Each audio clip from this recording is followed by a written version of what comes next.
This is Richard Thorndyke with BS News for this, the first Monday closest to the next end of the world, 2011. And away we go. Dateline rupture. The big news this weekend, contrary to expectations, the world did not end on Saturday. Time to reborrow everything that you returned to its proper owners on Friday. Dateline, Obama nomination. This weekend, Tim Pawlenty entered the race for the Republican nomination, while Mitch Daniels said he would not run. The Republicans are looking for an alternative to Mitt Romney, and Mitt Romney is trying to figure out a way for him to become an alternative to Mitt Romney. In the meantime, the vicious infighting has begun, starting with Newt Gingrich, who actually found a way last week to stab himself in the back. On Sunday, Newt Gingrich managed to appear on Face the Nation without saying anything completely self-destructive.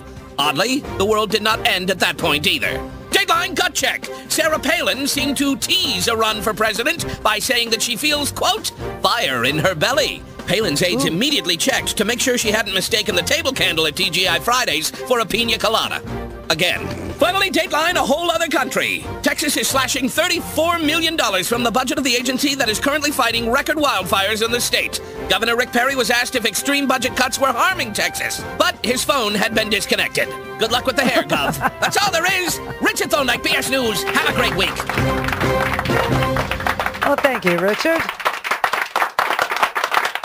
So, you got some freaky people running for the GOP nomination this year. You really do. I mean, it's so hard to keep who's in, who's out. Oh, why doesn't Roger Ailes just throw in his... Why doesn't he just do it already? Everybody understands that this is what he wants. He has hired everybody that he believed could be a presidential candidate in 2012, put them on the payroll, and then releases them from their contract as soon as they say that they want to run for president. Now, I still can't figure out how Herman Cain has a radio show and is running for president. Not really clear how he's managed to do that, but apparently you have to give up your media job if you want to run for president, which is why Palin has not given up her media job, although she uses her media job to tell you she has a fire in her belly. I really, really want... Charlie, what do you mean by the Bush Doctrine? Herman Cain, right of return?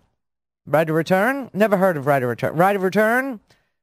I'm sure that the Israelis don't mind people returning. That is the issue. It is the number one issue for the Israeli-Palestinian peace negotiations. This Herman Cain, does anybody expect, honestly, that you would vote for him with an approach like that? He's literally saying, you can have Barack Obama, or you can have what's in the box that Carol Merrill is holding. Let's make a deal. I mean, these people are so ill-prepared for this run for president. I mean, Sarah Palin, the Bush Doctrine, Charlie... the Bush can't. What other Supreme Court decisions do you disagree with? There are many in our history of America, the great American life with the real Americans. Also, there are many, Katie, that not everybody's going to have total consensus on. And, you know, and it probably took everything for Katie Couric to sit there and go, well, what do you think of Dred Scott? You know what I mean? To feed her a couple of names of cases that were heinous, you know, but she didn't, and Sarah just floundered around for about 2 or 3 minutes. Herman Cain, same thing. He's sitting there talking to Chris Wallace like a serious candidate because he says he's in.